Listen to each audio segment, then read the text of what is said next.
Chicken poop for hair growth. It's 16th century London, and you are among the few lucky people who just survived syphilis, but as a side effect, you notice that your hair is constantly falling out and starting to go bald. So you quickly head to your local health shop hoping to find some effective treatment for hair loss, but instead of grabbing a bottle of something promising, you're handed a fresh pile of chicken droppings mixed with salt. The belief here was that the chicken poop would act as fertilizer to grow and strengthen the hair follicles since they were so helpful to plants. It was basically like smearing your head with a fresh dose of fertilizer each morning straight from your farmland. The gross, smelly mixture would then be rubbed all over their bald heads as hair cream. Well, the only thing achieved was making them smelly bald people. When they came to their senses and started to realize that poop was not the remedy for hair growth, the absurd smelly practice began to fade away and the plants got back their much-needed fertilizers. Crocodile Dung Contraceptive. It's ancient Egypt and you're one of the hottest guys in town living your best life and partying away your youth in Club Pyramid. No baby mama drama and no kids to hold you down. After another long night out partying and drinking at Club Pyramid,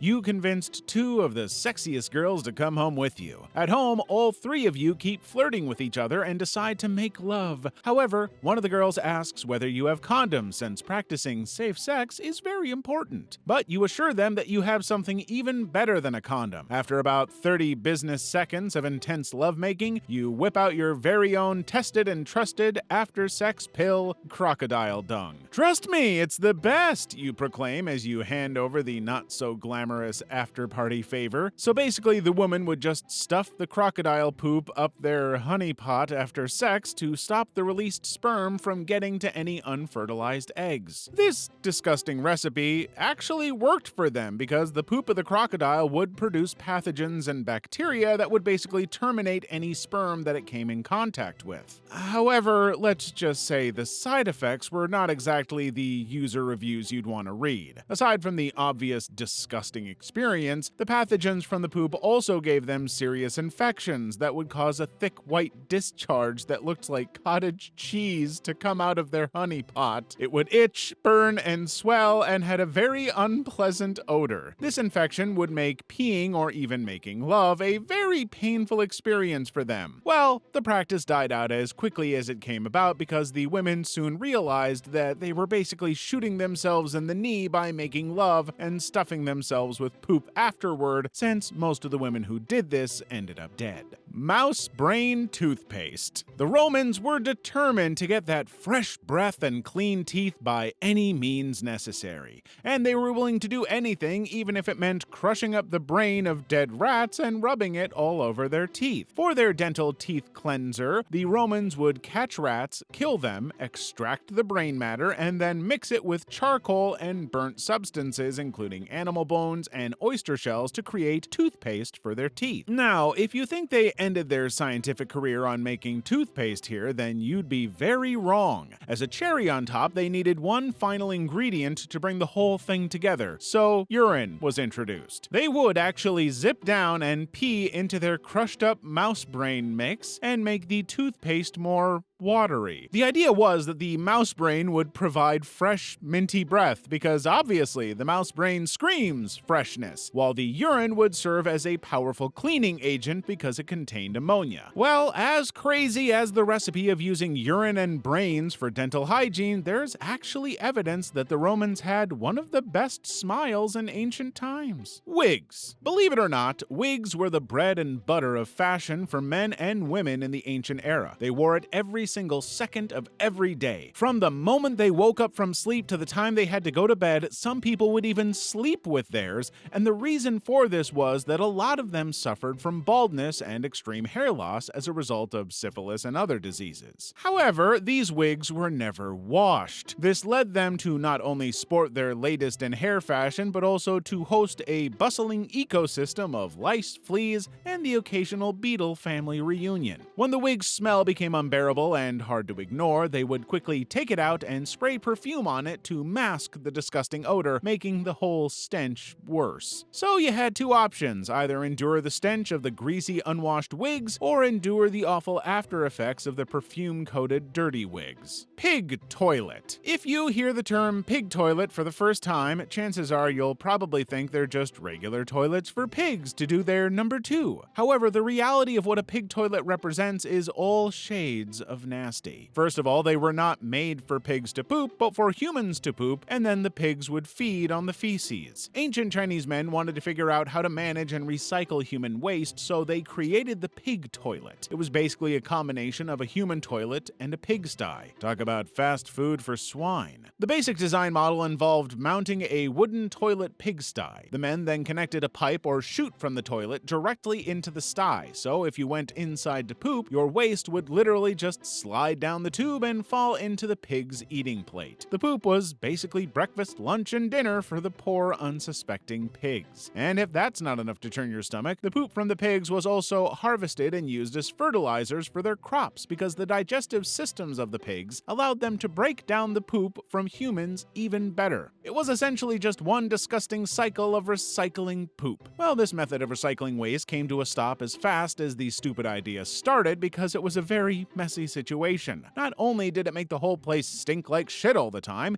it was also spreading parasitic infections to everybody. Because essentially the pigs were eating every single deadly parasite in the feces, then depositing them back to the plants the humans would then use to cook. Literally, what goes around keeps coming back around, but with more infections and diseases. Want to find out more about all the disgusting things ancient men did? Then join our Discord channel to find out. Selling bodily fluids. So in ancient Greece, athletics were such a big deal, and the commoners literally saw them like demigods. Like every single athlete that participated in the sports was the equivalent of a prime 90s Michael Jordan, but better. Just before the start of any competition, they would completely get naked and cover every corner of their bodies with olive oil. The idea was that by becoming naked and slippery, they could easily avoid their opponent's hands or weapons, which makes sense. Well, only if you'd be able to ignore naked 6-foot adult males running around a field with their butts out. So after fighting and stabbing each other butt naked, you'd expect these guys to hop in the shower and get all the oil, sweat, filth, and dried blood off of them, right? Wrong. Instead of just bathing like normal human beings, they would sit and start to scrape the sweat and dirt mixtures of their bodies so that they could sell it to their adoring fans. Now, a group of slave boys would run around collecting all the scrapings and bottling them up. So instead of getting your shirt signed, you'd be going home with a fresh bottle of bodily fluid. Some people were actually convinced that the disgusting elixir had healing powers, and they would even go so far as rubbing the mixture on their aching joints and injuries, claiming it eased their pain. That was probably a huge lie, but at least they got to smell like the musky essence of a Greek god for a day. Public baths. Public baths were basically huge public bathrooms that looked a lot like the modern-day swimming pools. In ancient Rome, the citizens would gather there every day to bathe, socialize, and peek at people's naked bodies for free. So you can only imagine what would happen if 1,000 men came to wash in the same water every day for the next 3 weeks. Well, not so much when you realize that they probably left with more buddies than they came in with, like the microscopic germ kind. The worst part of this practice was that there were no disinfectants to kill germs, so the public baths were basically hotspots for every latest infection in town. To top it off, the water was only changed once every few months, depending on water availability. So they were technically cleaning their dirty bodies with even dirtier water.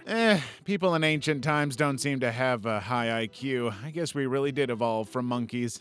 Urine Mouthwash. You finally got the courage to ask your crush out and invite her over for some Netflix and chill. On the D-Day, you get the lights, movie, and popcorn ready, but just before she comes, you sneak in a last-minute mouthwash rinse to ensure your breath is crisp. After all, you might just steal a kiss during that suspenseful scene. But if you lived in ancient Rome, you'd have to wait for other men to pee so you could use their golden elixir to rinse your mouth. It all began when a not-so-bright Roman citizen convinced the people that pee contained ammonia, which was supposedly great for its whitening properties and could also banish bad breath and kill germs. Plus, urine was free and readily available, straight from the tap. You'd think that someone would at least question the irony behind this absurd practice, but it even became a lot more popular. The Chinese and Greeks were amazed by how smart rinsing out one's mouth with pee was, so they quickly started doing it too. So if you're ever out there and there's no available toothbrush or mouthwash to do the job, all you need to do is find the nearest toilet, zip down, pee, and just use your urine as your natural mouthwash. Rat mongers. In ancient Europe, there were men known as rat catchers. Their job was to catch rats and supply them to medical doctors who would use the animals to suck out infections from wounds or sores, literally. It's like having a tiny furry doctor, except no one asked for their help. Now, once a patient had an open wound sore or pus-filled injury, live rats would be held by their tails and dangled directly over the wound, and the rats were expected to suck on the affected area and start licking out the oozing infection. They believed that the dirty sewer rats were immune to the poisons causing human diseases, so the rats were essentially removing the infection from the wound by sucking it out. This disgusting practice was used for centuries, and needless to say, it did far more harm than good for poor patients, caused most of them to end up with life-threatening infections like leprosy and rat bite fever. So it was either you took your chances with your pre-existing infection or let a dirty rat suck on it and give you more diseases. The blood moss. It was supposed to be another bright and beautiful Sunday morning, but you find that your journey into womanhood had just begun, and it came with a bit of a messy surprise. You noticed the sizable pool of blood staining your bedsheets and dripping down your legs. So there you are, panicking, calling for your mom at the top of your lungs, only to have her enter, calm as ever, and say you are simply going through what every woman goes through every month. But instead of reaching for a box of the modern feminine care aisle, she heads straight for the garden and plucks this weird-looking plant that she aptly rolls up and ties to stick up your vagina to stop the blood from flowing out. Now, while this practice was absolutely barbaric and very unsafe, unfortunately, it was the reality for many medieval European women because things like sanitary pads and tampons were not available at that time. They had to improvise, and the plant was quickly named blood moss. All you had to do every month was pluck as many blood mosses as you could, roll them up into shape, and stuff them as deep as you could into your, well, you know what. Although the blood moss was very effective with retaining moisture, the practice of stuffing it up your vagina fell apart because it was very, very uncomfortable. Finding a better alternative was necessary, and soon the women decided that padding their underwear with cotton clothes was a lot more comfortable. Tasting body humors. You have been feeling sick for a while, so you finally bite the bullet and head to your doctor. When you get there, he asks you a few questions and then out of nowhere gives you a wet willy. And before you even have a chance to understand what's going on, he sticks the finger in his mouth and eats your earwax. As gross as this sounds, it was a pretty common practice in ancient Greece, and it all goes back to a certain doctor named Hippocrates. And yes, he was behind the Hippocratic Oath that all modern doctors still take. Hippocrates believed that the human body was like a big sack of flesh holding different bodily fluids called humors, and these humors were blood, yellow bile, black bile, and film, which was basically